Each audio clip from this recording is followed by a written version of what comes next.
안녕하세요. 아침의 광장 손지민입니다. 제6호 태풍 카눈이 내일 오전 우리나라를 관통할 것으로 예상돼 태풍 위기경보는 가장 높은 심각 단계로 올라갔습니다. 강풍과 함께 남부지방은 최대 400mm의 폭우가 예상되는데요. 지역에서도 피해를 최소화할 수 있도록 위험 요인들을 안전하게 조치해야겠습니다.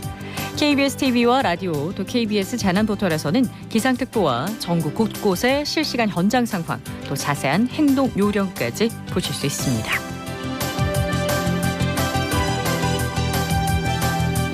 8월 9일 수요일 아침의 광장, 오늘도 시사비타민 알차게 챙겨드립니다. 먼저 이 시각 교통 상황과 날씨 알아보죠. 박나영 리포터. 네, 먼저 고속도로입니다. 중부 내륙지선 대구 방향 화원요금소 17km 지점에서 화물차 관련 사고 처리 중입니다. 중부 내륙지선 금호갈림목 방향 달성 2터널 부근 6.7km 지점에서 오프분기점 14.9km 지점 갓길에서 토속류 방지시설 설치 작업 중입니다. 경부고속도로 부산 방향 북대구 부근 130.1km 지점 갓길에서 승용차 고장 처리 중입니다. 대구 포항고속도로 포항 방향 청통 와촌 부근 16km 지점 갓길에서도 화물차 고장 처리 중입니다. 일대 지나신다면 주의하시기 바랍니다. 이어서 시내도로입니다. 중앙대로 명덕내거리에서 남문시장 내거리 방향 중간지점 가장자리 차로에서 추돌 사고 발생했습니다. 중앙대로 명덕내거리에서 반월당 내거리 방향 경북 여자고등학교 부근에서 2, 3차로 걸쳐 승용차와 승합차 추돌 사고도 발생했습니다. 주의하시기 바랍니다. 마지막으로 날씨입니다. 오늘 대구와 경북 지역 태풍 카눈의 영향으로 많은 비가 내리고 강풍이 불겠습니다. 동해안과 내륙 일부 지역에서 오전부터 비가 시작돼 오후에는 전역으로 확대되겠는데요. 내일까지 강수량은 100에서 300mm, 많은 곳은 400mm 이상까지 예상돼 사고가 나지 않도록 대비해 주시기 바랍니다. 현재 대구의 기온은 26.9도, 습도는 74%입니다. 지금까지 박나영이었습니다.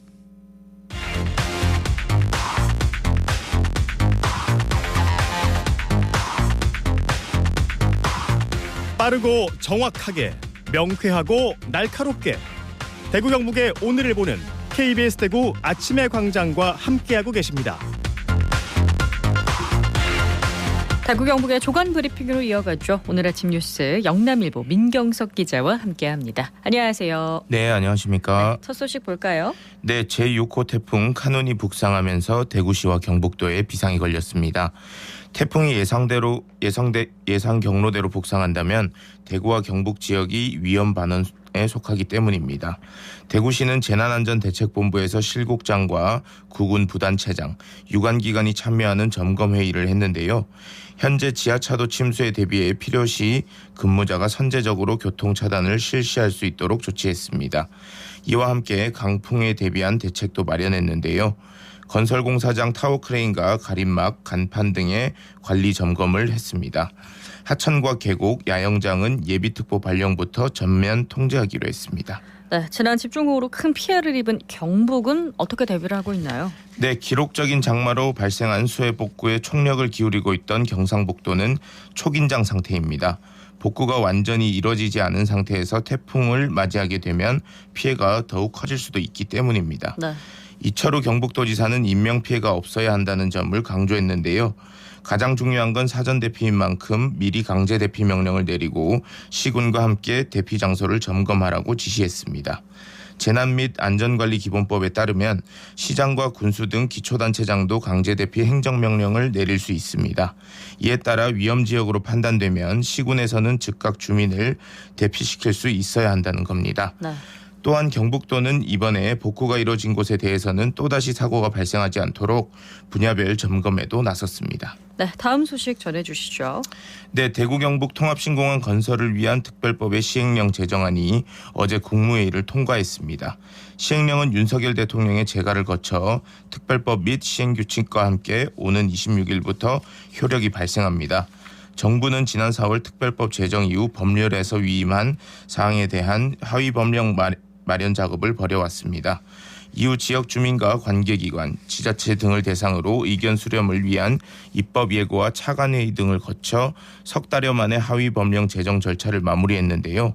대구시는 올 연말까지 군공항 기부대 양리어 최종 심의를 비롯해 대구시와 국방부 간의 합의각서 체결, 민간공항 사전 타당성 검토 용역, 사업대행자 선정 등의 절차를 마무리하기로 했습니다.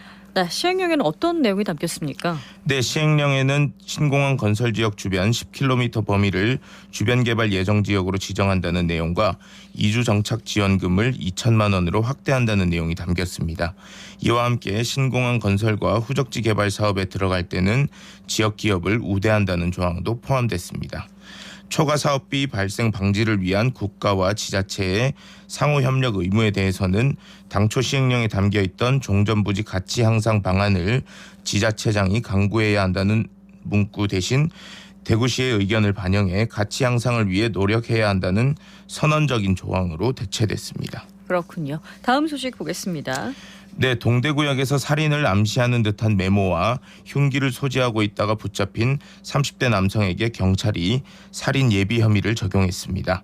대구 동부경찰서는 지난 7일 오후 동대구역에서 흉기를 소지하다 붙잡힌 A씨에 대해 특수협박과 살인 예비 혐의로 구속영장을 신청했습니다. A씨는 경찰 조사 과정에서 누군가를 죽이기 위해 흉기를 가지고 동대구역에 갔다고 진술한 것으로 알려졌는데요. 실제로 A씨의 가방에서는 흉기 한 점과 커터칼 칼날, 경찰이 살인하라고 조종함이라고 적힌 메모지가 발견됐습니다. 네. 범행 당시 A씨는 음주 상태도 아니었고 마약 검사 결과도 음성으로 나타났습니다. 다만 조사 과정에서 누군가 자신을 조종하고 있다고 말하는 등 횡설수설하고 있어 경찰이 확인해보니 네. 과거 정신과 치료를 받은 이력이 있는 것으로 확인됐습니다. 네, 흉기 난동 예고글이 잇따르면서 경찰이 교육당국에 협조를 요청을 했다고요. 네, 맞습니다. 경찰이 교육당국에 청소년을 대상으로 한 흉기난동 범죄 예고글 게시 예방 교육을 요청했습니다. 흉기난동 예고글을 올려 사회적 불안감을 조성한 네티즌 중 10대 청소년이 절반 이상으로 나타났기 때문입니다. 대구경찰청은 이 같은 행위가 명백한 범죄 행위임을 알리는 게 중요하다는 판단을 내리고 네. 교육기관에 협조를 요청했습니다.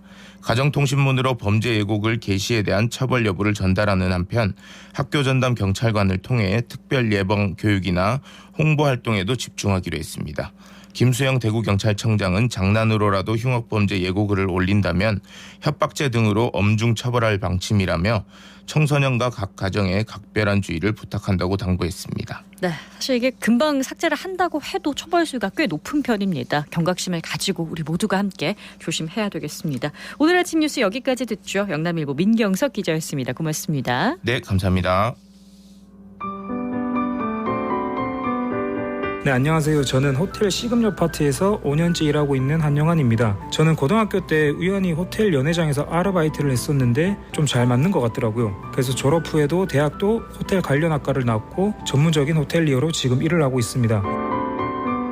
제가 일하고 있는 이 시금요 파트는 쉽게 말씀드리면 호텔에 있는 뷔페 레스토랑이라고 생각하시면 되는데, 특히 저나 제 동료들이 가장 힘들어하는 일이 이제 손님이 사용하고 난 접시들을 세척을 마치고 뜨거울 때 깨끗한 행주로 이제 얼룩 없이 닦아야 하는 작업이 핸들링이라는 과정이 있습니다. 특히 컵이나 이제 포크, 접시, 나이프 같은 경우는 찔리거나 깨질 수도 있어서 많이들 조심스럽게 일을 하고 있습니다. 그리고 요즘은 호캉스라고 해서 호텔에서 하루 종일 있으면서 휴가를 즐기는 손님들이 정말 많아진 걸 느끼는데요. 또 특히 제가 근무하는 호텔은 실내 수영장도 있고 옥상에도 수영장이 있어서 더 바쁘게 일하고 있는 것 같습니다. 또 손님들의 니즈에 맞춰 룸서비스로 야외 수영장에 음식이나 음료를 가져다 드리기도 하는데요. 시원한 물에서 휴가를 즐기는 분들을 보면서 대신 제가 휴가 온 기분을 느끼기도 합니다. 이제 태풍이 온다고 하는데 휴가 중이신 분들은 안전하게 잘 다녀오시길 바랍니다.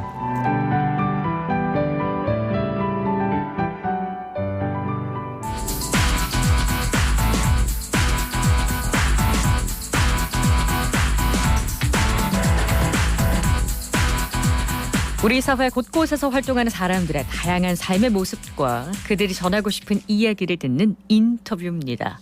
올여름 야외 노동자들이 어느 때보다 힘든 시간을 보내고 있습니다. 계속된 폭염에다가 지금은 또 태풍이 근접하고 있죠. 오토바이 배달 노동자들의 상황은 어떤지 배달 플랫폼 노동조합 김용석 지방조직위원장의 이야기 들어봅니다. 안녕하세요. 네, 안녕하세요. 네, 위원장님 이렇게 전화 연결됐는데요. 위원장님께서는 보통 몇 시부터 일을 시작하시는지 또 하루 배달 건수가 어느 정도 되는지 얘기를 좀 들어보겠습니다. 네, 저는 보통 아침 9시에 출근을 합니다. 네. 그래서 집에 들어오는 시간은 밤 한 10시, 11시 정도 됩니다. 일한 지 어느 정도나 되셨어요? 한 14시간 정도 되죠. 그렇네요. 그럼 배달 일은 언제부터 하셨나요? 배달은, 그러니까 이 대구에서 배달의 민족은 19년도부터 시작을 했습니다. 네. 그러면 보통 배달업 종사자들이 이렇게 하루 14시간이라는 긴 시간을 근무를 하는 건가요? 그러니까 좀 차이가 나는데요. 네. 가정 있고 좀 한 사람들은 보통 한 10시간에서 12시간 정도 하고요. 네. 이게 좀 알바 개념으로 하는 친구들은 뭐 한 네. 6, 7시간, 8시간 정도 하고 있습니다. 그렇군요. 뭐 6, 7시간이라고 해도 짧은 시간은 절대 아닙니다. 특히나 뭐 우리 지역이 덥기로 유명하잖아요. 아프리카죠. 네, 여름에 노동 강도가 더 심하다고 봐야 되겠죠. 예, 맞습니다. 오늘 같은 날은 태풍 소식이 있기 때문에 뭐 집에 머무르거나 다들 또 귀가를 빨리 하다 보면 배달 주문이 좀 평소보다 많을 것이라고 예상이 되는데 어떻습니까? 날씨가 안 좋거나 네. 날씨가 많이 덥거나 네. 그러면 일단 기본적으로 고객님들은 이제 안 나오시죠. 네. 그러니까 배달 건수 늘어나고 또 라이더들도 사람이다 보니까 많이 출근 안 합니다. 그러다 보니까 이제 네. 배달 건수는 좀 많죠. 개개인당 할 수 있는 거는. 그러면 좀 몰리게 되는 경향이 있는 거네요. 예, 맞습니다. 그런데 이게 사람들이 외출을 왜 안 하겠습니까? 바깥 날씨가 굳으니까 그런 건데 그러면 배달 환경도 덩달아 나쁘다고 봐야 되는 거 아닌가요? 최근 계속 더웠잖아요. 네. 그럼 저녁 때 집에 들어오면 온몸이 그냥 완전히 그 땀부터 젖어 있어 오시고 뭐고 완전 그런 상황입니다. 그리고 뭐 어쩔 수 없이 하는 거지 사실 저희들 뭐 그렇게 하고 싶지 않지만 더워도 네. 돈 벌기 위해서 하는 거니까요. 근데 진짜 너무 힘듭니다. 그렇습니다. 어제까지만 해도 아마 폭염 때문에 굉장히 힘드셨을 것으로 예상이 되는데요. 배달 플랫폼 회사들이 올여름 폭염 피해를 줄이기 위해서 뭐 점검도 하고 예방책도 내놓는다는 얘기를 했었습니다. 뭐 실제로 이제 현장에 계시니까 예전과 달라진 점이 있나요? 특별하게 없습니다. 그나마 네. 이제 뭐 폭염이라 그래서 30도니까 배달의 민족 같은 경우는 33도가 넘으면 네. 이제 그때 이제 수당을 주는 거 그 정도고 네. 특별하게 저희가 요구를 이렇게 저희 그 거점이라는 비마트라는 곳에 이제 뭐 생수라든가 이런 거 배치하는데 그런 것도 안 해주고 있고요. 네. 그러니까 전혀 그러니까 오죽했으면 라이더들이 스스로 자기 돈을 해서 하고 있는 상황입니다. 그리고 휴식도 보장이 잘 안 되고 거점 네. 센터에도 환경이 잘 뭐 마련돼 있지 않다고 말씀을 해주셨는데 아까 뭐 수당 얘기하셨는데 33도 넘으면은 그럼 이거는 뭐 네. 일종의 폭염 수당이라고 봐야 되나요? 예, 맞습니다. 그러면은 이게 뭐 일종의 위험 수당이라고 봐야 될까요? 그러니까 네. 저희가 수당이 나오는 게요. 네, 33도가 넘을 때, 네, 그리고 비가 올 때, 네, 눈이 올 때, 네. 그다음에 뭐 겨울 같은 영하 5도 이하로 떨어졌을 때, 그러니까, 네.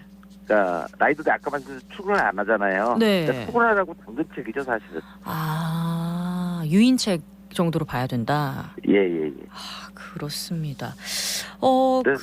네, 그럼에도 불구하고 이제 폭염에도 일하는 분들 많잖아요. 예, 맞습니다. 그렇습니다. 폭염이나 폭우, 태풍 같은 악천후 상황에서는 이제 업체 차원에서 좀 배달을 좀 막아야 되는 거 아니야 이런 목소리도 나오던데 정부가 권하는 작업 중지권이 실제로 적용이 되고 있나요? 그런 건 없고요. 네. 이제 아마 이제 태풍이 올라오잖아요. 네. 그 전에 그런 경우가 있어요. 태풍이 와갖고 너무 비바람이 심할 때 네. 잠시 이제 그 배민 주문을 막은 적은 있었어요. 근데 그런 경우 제외하고는 없다고 보셔야 되죠. 네. 그러면은 위험 상황에도 일하는 건 뭐 결국 이제 생계 유지 때문 아닐까 싶은데요.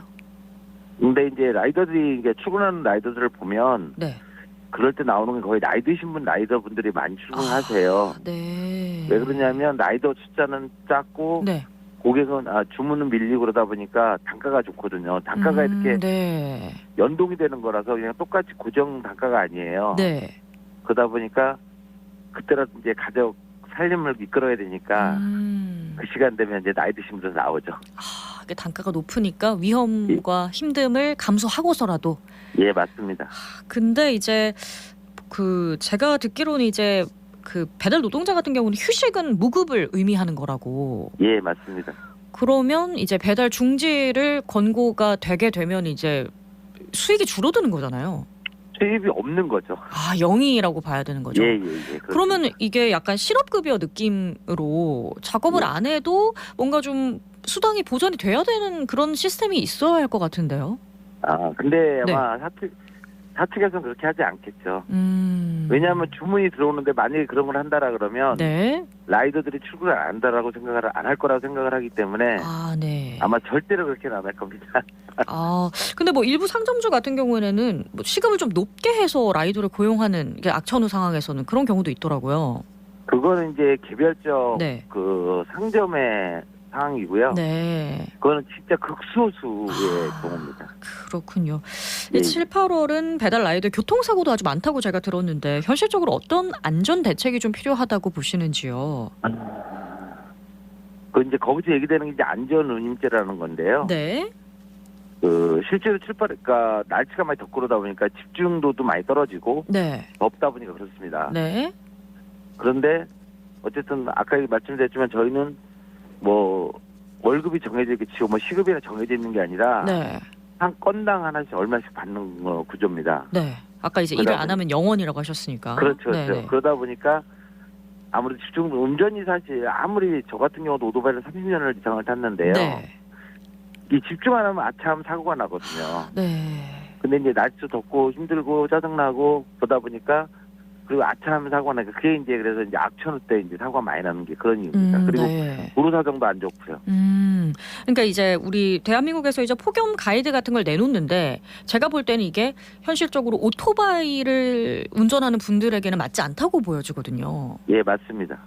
그러면은 이제 플랫폼 종사자들에게 좀 맞는 제도가 추가적으로 도입이 돼야 되지 않을까 싶은데 그런 논의가 있나요? 전혀 안 되고 있죠. 그럼 어떤 게 실질적으로 필요하다고 보세요? 지금 이제 네. 실질적으로 저희가 네네. 이제 폭염 활동이라는 게 네. 배달의 민족으로 33도를 얘기하고 있습니다. 네. 그런데 그 33도가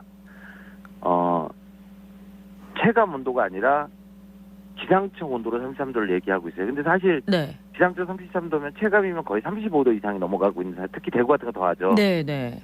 근데 이제 진짜 이 숨이 막 막힐 정도인데 그렇게 돼야지만 이걸 받는 상황이 됩니다. 그게 아니라 네. 실제로 체감 온도 네, 기준을 체감 온도로. 그렇게 해야 된다. 왜냐하면 체감 온도도 어차피 뜨거든요. 네네네. 그래서 실적으로 어느 정도의 그 더위에서 일하는 사람들은 보장은 돼야 된다고 생각을 합니다. 그렇군요.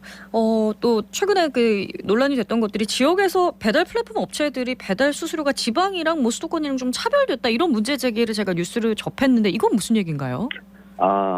배민 같은 경우는요. 네. 쉽게 해서 배달비를 가게하고 고객하고 합쳐서 한 건당 6,000원을 가져가요. 네.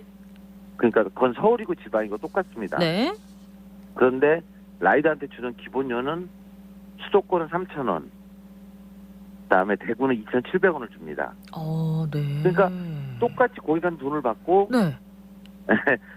수도권에는 3,000원씩 라이더한테 기본 배달료 3,000원을 주고 있고 대구는 2,700원을 주고 있습니다. 근데 네. 그게 웃긴 거는 대구를 제외한 영호남은 또 2,600원이고요. 네. 그래서 농담식으로 하는 얘기가 서울부터 멀어지면 배달비가 싸진다 그러고 있습니다. 근데 배달비가 도대체 싸지는 것이 아니고 네.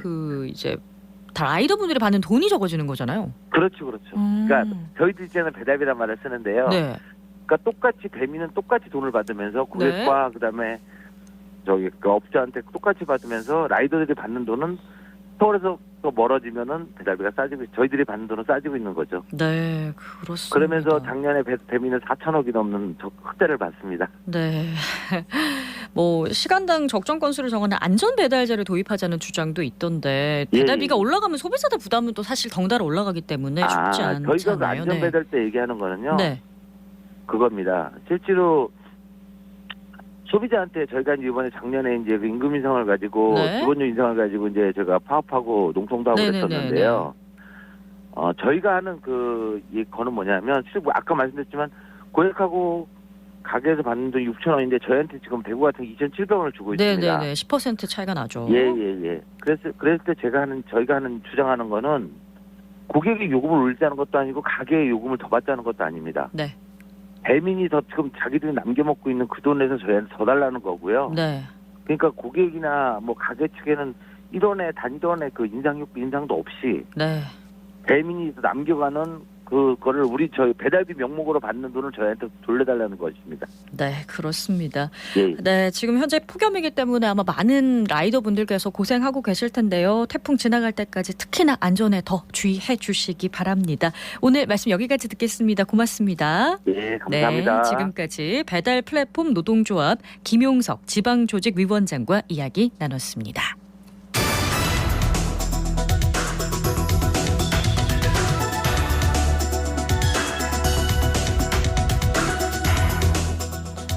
지방 의원들의 의정 활동을 모니터하고 바람직한 의정상을 그려보는 대구 의정참여센터의 활동 살펴보는 시간입니다. 백경록 운영위원 연결합니다. 안녕하세요. 안녕하십니까. 네, 위원님 오늘 첫 소식 전해주시죠. 감사원으로부터 징계를 요구받은 중구의회 배태숙 부의장에게 중구의회가 최종적으로 30일 출석 정지를 의결해 파장이 일고 있습니다. 7일 무기명 비밀투표로 진행된 본회의 투표 결과는 찬성이 3표, 반대가 2표였는데요. 의회 규정상 의원 제명은 재적의원 3분의 2 이상이 찬성해야 되는데 네. 총원 6명 중 4명이 찬성표를 던져야 합니다. 이날 투표에는 이해 당사자인 배 부의장을 제외한 5명이 참가해 찬성표가 3표에 그치는 바람에 제명에 이르지 못했습니다. 지난 4일 열린 윤리특별위원회에서 찬성 3표, 반대 1표로 제명이 의결되었는데요. 반대 1표를 제하면 제명이 필요한 1표는 김호성 중구의회 의장이 가지고 있어 김 의장이 반대표를 던진 것으로 짐작하고 있습니다. 네, 지난 1년 중구의회는 바람잘날 없다, 비리의 온상이다 이런 평가가 있었는데 자정 능력도 상실했다는 지적이 나옵니다. 배 의원 징계까지 어떤 일이 있었는지 이야기해 주시죠. 감사원은 대구 참여연대가 2월경 배태숙 중구의회 부의장이 차명회사로 관급 용역을 관련해서 공익감사를 청구해 4월 감사를 실시했는데요. 배 의원이 유령회사를 세워 중구청, 중구의회 등과 관급 용역으로 이익을 챙겨왔던 사실을 확인했습니다. 유령회사 대표는 일용직 건설 노동자로 알려졌고요. 네. 감사원은 중구의회 의장에게 부의장을 공직자의 이해충돌 방지법 제26조 및 지방자치법 제99조에 따라 징계를 요구하고 중구청장에게는 수의계약 체결 업무를 철저히 하라고 주의를 내렸습니다. 네, 제명이 아니라 30일 출석 정지라는 예상보다 약한 처분이 내려져서 또 논란이 있었는데 시민사회 반응이 어떤가요? 감사원에 감사를 청구했던 대구 참여연대는 7일 당일 중구의회가 존립 근거를 스스로 걷어차버렸다. 중구의회 해산하라는 논평을 발표했습니다.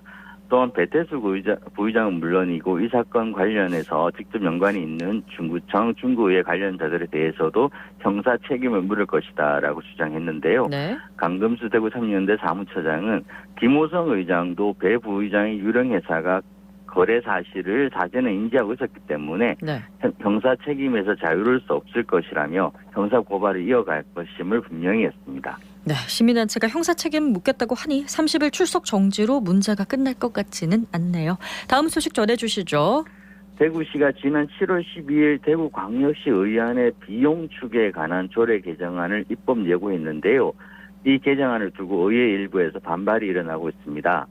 말이 어려워서 비용 추계 제도에 대해서 먼저 말씀드릴 건데요. 네. 비용 추계 제도는 발의, 제안, 제출되는 의안이 실제 시행될 때 소요될 것으로 예상되는 재정 지출의 순 증가액이나 순 감소액에 각종 예산 기법을 활용해 예측하는 예산 내용을 첨부하는 것입니다. 네. 쉽게 말씀드리면 돈이 얼마나 들어갈지 의안에 넣어서 판단하게끔 하는 건데요. 네. 대구시는 현재 시장 발의 조례안에는 비용 추계서를 첨부하고 있으나 의원이 발의하는 조례안에 대해서는 비용 추계서 첨부가 필요 없어 계획적이고 효율적인 재정 운영에 어려움이 있다면 입법 예고했습니다. 네.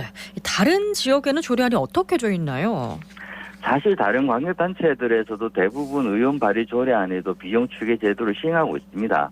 안 하는 곳이 대구, 경북 등 일부에 불과한데요. 네. 문제는 대구시가 이 조례안을 내면서 언론에 흘린 내용이 선심성 의안을 막는다는 명분이었습니다. 네. 대구시 의원들이 이 명분이 틀렸다는 건데요. 이민환 기획행정위원장은 대구시 조례 대부분이 해야 한다가 아니라 할 수 있도록 되어 있어 실제 시의 재정이 없으면 사업을 안 했다고 이야기합니다. 네. 재정 여력이 되면 할 수 있다에 의해서 사업을 해왔는데 의원 발의 조례가 마치 모두 선심성 조례로 평가절하했다라는 것이고요. 네. 실제 대부분의 의원 발의 조례는 시장이 추진하는 정책의 후순위로 밀리거나 네. 아예 한 푼도 예산이 배정되지 않는 현실을 볼 때 의원 입법 발의로 재정 건전성을 해친다는 주장은 크게 설득력이 없어 보입니다. 네. 대구시와 대구시의회가 각을 세우는 모습인데 이전 분위기와 좀 달라진 건가요? 네, 그렇습니다. 홍준표 시장이 작년 7월에 취임하고 나서 의원들에게 시가 발의할 조례를 의원 입법 발의해달라는 요구를 많이 했거든요. 네. 그래서 거수기 의회라는 비판도 많이 있었고요. 네. 그런데 이제 시정 초기에는 의원들이 어떻게든 대구시가 좋은 방향으로 가야 된다고 해서 거수기 의회라는 오명도 써가면서 발의하고 그랬는데 상황이 바뀌고 있다는 겁니다.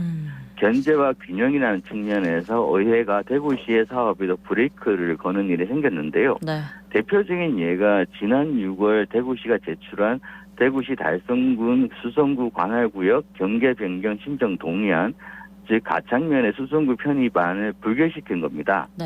가장 많은 반발이 홍 시장이 면밀한 조사 과정 또는 여론 수렴 과정 없이 어느 날 갑자기 기자 간담회 때 가창면 수성구 편입안을 이야기하는 탓에 지역이 거의 분란의 용광로가 되었다는 그렇습니다. 건데요. 이런 식으로 의회 견제가 들어가는 거죠. 오늘 말씀 여기까지 듣겠습니다. 고맙습니다. 네, 감사합니다. 네, NGO 파일 대구 의정참여센터 백경록 운영위원이었습니다. 자, 8월 9일 오늘 아침에 광장이 준비한 소식은 여기까지입니다. 오늘도 고맙습니다.